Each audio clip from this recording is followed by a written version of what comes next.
Hello, everybody, and welcome to Music Industry Insights Worldwide, Volume 4. And today I have the amazing Wyatt O'Brian Evans with us. Hi, Wyatt, how are you?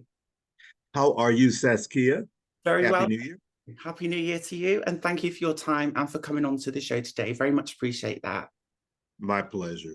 Thank you. Do you want to tell the listeners a little bit about yourself, where you're from, and what you do? Well, I'm across the pond. I'm in the United States. I'm in the Washington, D.C. area. Fantastic. Yeah. Let's see. I am a journalist. Yeah, I'm an author. My new novel is called Nothing Can Tear Us Apart, Shattered. yeah, Podcaster. I've got the Wyatt podcast. You can find that at the Wyatt O'Brian Evans YouTube channel and Spotify. yeah. And also, too, Saskia, I am an intimate partner violence and abuse. The acronym is IPVA, subject matter expert. I'm a speaker and advocate, and I'm a survivor as well. Wow, thank you. So, yeah. Wow, you've got many, many talents there. So tell us a little bit about your journey into the industry and how long have you been doing this for? Wow. I have been in media entertainment for probably about 25 years. I used to be a stand-up comic. Yeah. Wow. Yeah. I did pretty well, actually. I was doing a lot of the East Coast of America. Lovely. Unfortunately, I stopped because this was like in the late 80s, the early 90s. I couldn't be my authentic self. I wanted to do LGBTQ material, Right. but we weren't, mainstream wasn't ready for that at that point. So I just felt a little bit like a fraud. Yeah. And so I just decided, well, this is really not for me. So then, like I said, I'm a journalist as well. I've written for the Huffington Post, Washington Post, etc. I have Fantastic. my own website, Yeah. wyattevans.com. So I decided to go into journalism. Then I decided to write fiction, LGBTQ plus fiction. Right. So I've always been in media and entertainment. Yeah. Fantastic. And did you have an education around that, or did you just get into it through your own passions? Right. I have two degrees, two BA degrees, journalism and political science. So I try to use both of those like synergistically in Yeah. my writing. Yeah. Okay. That's Exactly. interesting. And did you find that helped you to get to where you are now? Has that helped you and kind of propelled you to success? It did. It did. You really have to, when you're an author, when you are just writing, period, you Yeah. really have to have a strong background in that. So I was fortunate that, I loved English, I love journalism. So I made a point to be really proficient in both of those arenas. Fantastic. And what kind of challenges and barriers have you faced accessing the industry? If you'd like to share some of those with us. Oh, certainly, that's key. And that's a really, really good question. Being African American and being gay or same gender loving poses its problems in journalism. Not so much now, but when I was starting out, like in the late 80s and the 90s, writing about those types of issues really wasn't on the forefront. It Yes. was a little poo-pooed. Yeah. And then, yeah, poo-pooed, right? Yeah. And just being an African American, period, Yeah. you know, it, there are inherent barriers with the institutional racism thing because, when you're African American, you have to, instead of being 100%, they 200%. want you to be 150%, which can be really unrealistic, but, that's the world that we live in. And that's So, part of me doing this show as well, is to try and have that equity as well as the equality and diversity, because we don't all start at those same starting points and we've all got our own unique challenges that we have to overcome to get to where we are today. So that's some of the reasons why I ask these questions, is so other people can see that they're not the only ones that face these barriers, and also to try and highlight how we kind of overcome them too. I'll tell you a quick funny story. It's funny, but it was sad. I can laugh at it now, but Yeah. it was sad at the moment. Yeah. I was interviewing for this writing job, right? And they were, read my credentials. They were happy to have me to come in. When I came in, the whole organization was, I would say, 90% white, right? Right. 90% white. Yeah. I Yeah. get in there and they look at me like I'm from the planet Mars. They didn't think, with Wyatt Evans, that name is not quote unquote black, right? Yeah. So when I got there, it was like I knew that I wasn't going to get this job, even if I walked on water. So I just, midway in the interview, I just said, look, obviously you're not going to hire me. So I just left I'm sorry to hear. because I knew, yeah. I'm so sorry to hear that because that's not okay and that's not how you should be treated. And I often feel the same way now. Being a trans woman, I think I'm trying to face some of the barriers that you've maybe already overcome and faced 20 or 30 years ago. I find that some of those topics I'm facing, my community is facing at the moment. So I can really relate to that. And I'm sorry to hear that too. Thank you. I appreciate that. Yeah. And how does that impacted you and the way you feel about yourself and your self-worth and kind of your progression? How has that affected you? Wonderful question. It bothered me. At first, I thought it was my fault that I really wasn't qualified. But I said to myself, I've got a great resume. I've written for organizations and publications. It's their problem. Mhm. But when you're young, you don't have the experience to say, look, it's not me, it's them. Yeah. So initially, I took it really very hard because I really wanted that job. You Oh, know, yeah, I yeah. did. And I knew that I could bring a lot of value to the organization, but you know, it Sometimes is what it is. it is. And I try and look at things in a positive light myself now. And I think sometimes rejection is God's protection. And that's the way I try and look at it too, is sometimes maybe that wasn't meant for me anyway, because of the environment, right? Exactly, exactly. Yeah. Well put. So what are your kind of thoughts and feelings around equality, diversity, inclusion in the entertainment industry at this moment in time? I know you're based in the States, so it's going to be slightly different to here in the UK, but what are your thoughts and feelings on that?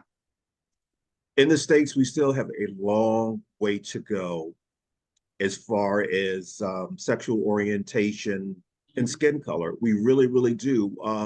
It's like the pendulum, particularly with African Americans succeeding in the entertainment business, like the pendulum Yeah. shifts. You know, there's a point where we're the rage for whatever reason.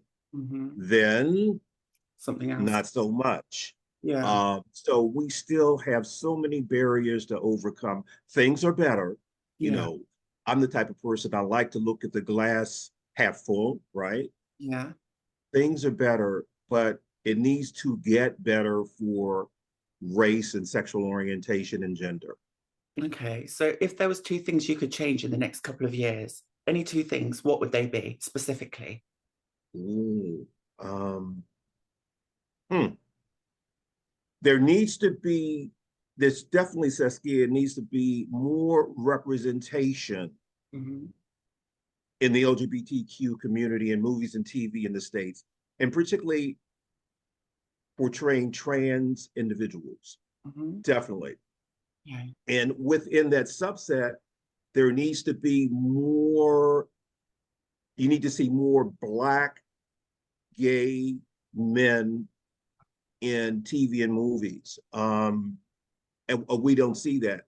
That's one of the reasons why I wrote my Nothing Can Tear Us Apart series of novels, because I talk about basically the theme is two men of color, one Latino, one African American, who are working hard to keep their monogamous relationship alive and well. Yes. Intimate partner violence and abuse is one of the themes. So in movies and TV, we need to see more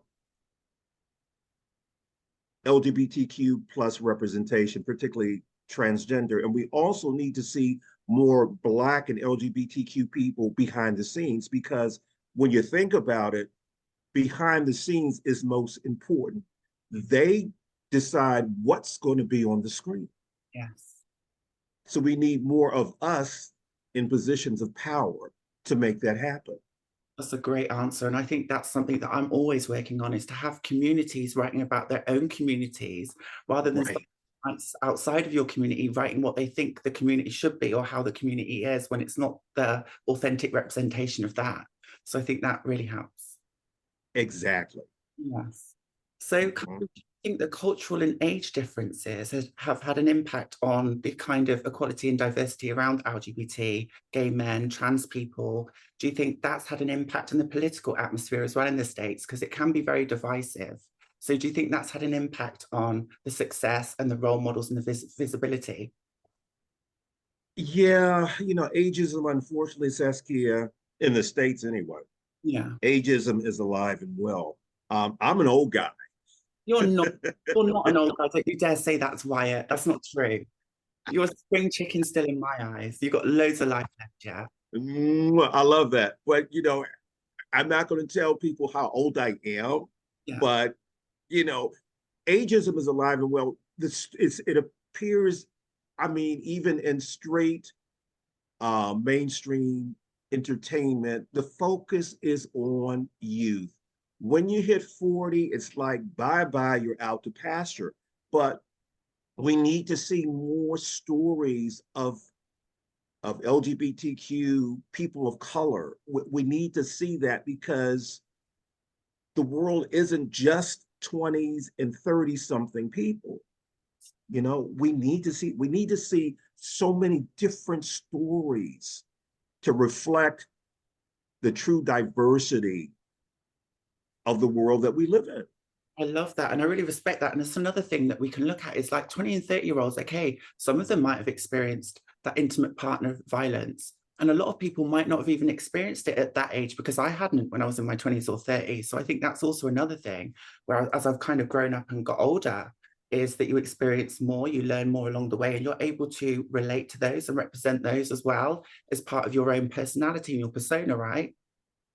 Absolutely. And, in the States, anyways, people 50, 60, and 70 are experiencing rather intimate partner violence and abuse. They may be living alone, may be lonely, and they're susceptible to that predator who gets into their home and abuses them. So there's stories to be told across the age spectrum. Yes. And I think that's really, really important, isn't it? To show It that. is. So kind of tell It us, is. you think being in the and also you're an author, so you write books. Tell us a little bit more about that. And obviously being a Black author as well. What's that like? Because that must come with a lot of challenges too, right? Oh my goodness, yeah. Like I said, I write the Nothing Can Tear Us Apart series of novels. Shattered is the new installment. It's getting really great reviews and it's resonating with bi people, straight people, trans people, both LGBTQ plus and straight individuals alike. I created my own independent publishing company to publish it because when I went to agents, either no, we don't want to talk about upwardly mobile um, gay men, gay men, be they Latino or Black, we don't want to hear about that. Um, so even or what they wanted to do, Saskia, is change the theme, change the message, and I wasn't going to do that. I wasn't going to give up that type of control, so I published it myself. So trying to get an agent was really very difficult. Trying to get the message across, trying to convince publishers that there is an audience for upwardly mobile gay men of color, but Yeah. they didn't see it. So actually, it was good that I didn't take the deals because I was able to do it myself, control it, and present it the way that I wanted to. Wow. Um, but in the States, it's really hard anyway, be you white, Black, whatever, to get a publishing contract, a publishing deal. So it's tough. But, Well, but when you're Black and when you're LGBTQ plus, it's even more difficult. well done for succeeding and for doing what you do and being such a great advocate and role model for the work you do. I think it's fantastic. And you're still smiling and you're still going strong. So keep the Mhm. amazing work up. I think this year's going to be a great year for you to also promote your book and stuff and all the other work you do, whether that be radio presenting, speaking, or the intimate partner violence advising. So I think you've got many, many hats there. So just keep doing what you're doing and stay positive and keep working hard enough. You're going to do some amazing things. Do you think it's affected your mental health, Mhm. doing the things that you do, or the way you feel about yourself? Well, oh wow, that's a really good question. I have suffered from depression Mhm. throughout my life because when I was growing up, I had a difficult time dealing with my sexual orientation. And then my first relationship was emotionally and mentally abusive. Fortunately, I was able to get out of that. And, I'm healed. So I'm a really strong proponent of therapy because that saved my life. Yeah. So, being a survivor of IPVA was tough. There was a lot of depression where that was concerned. And just when you're African American in the States, with the institutional and systemic racism, that'll put anybody in depression. So when you have those things going on, the IPVA, the racism, the discrimination, it can be a perfect storm, and you really have to be very cognizant about how you're feeling about your mental health. And like I said, I'm a strong advocate of seeing an appropriate therapist. It will save your life. It really will. I've personally been to therapy myself, and I found that very, very Um, useful.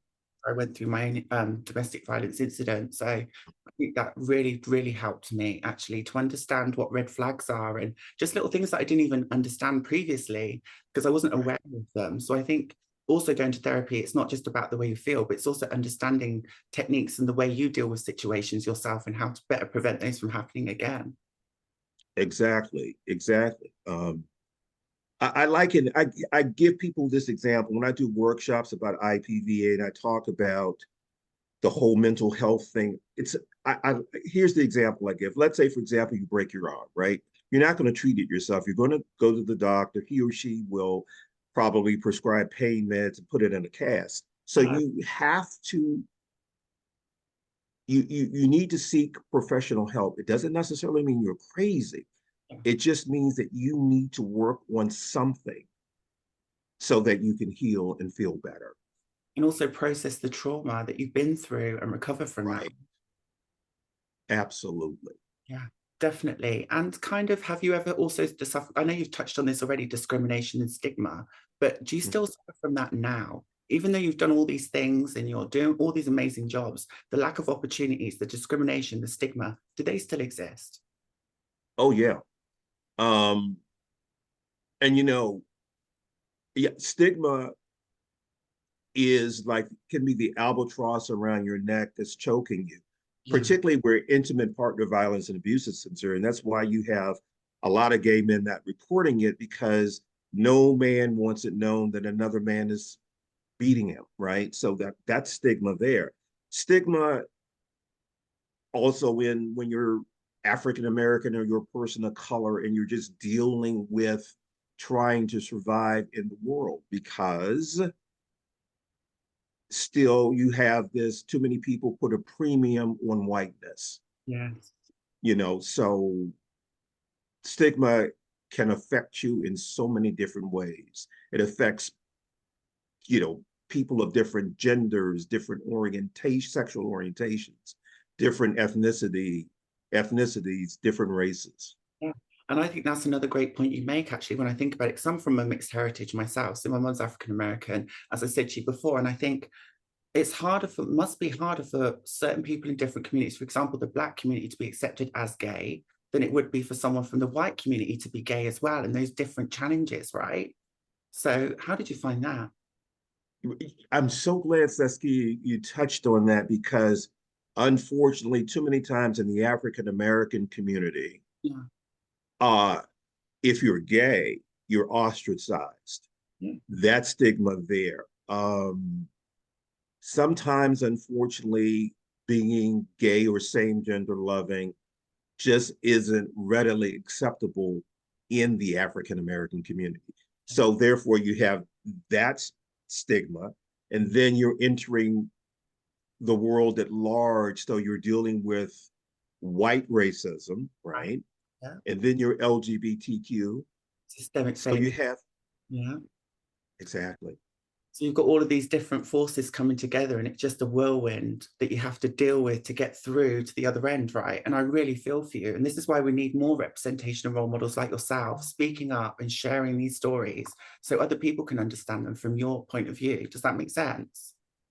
That makes absolute sense because all of these stressors, if you're not careful, will put you into a chronic depression. It Yeah. really will. Yeah. And it's about being positive and doing positive things and trying to build a community around you that understands you and that can also support you when you need that support, right? Absolutely. Absolutely. Yeah. Uh,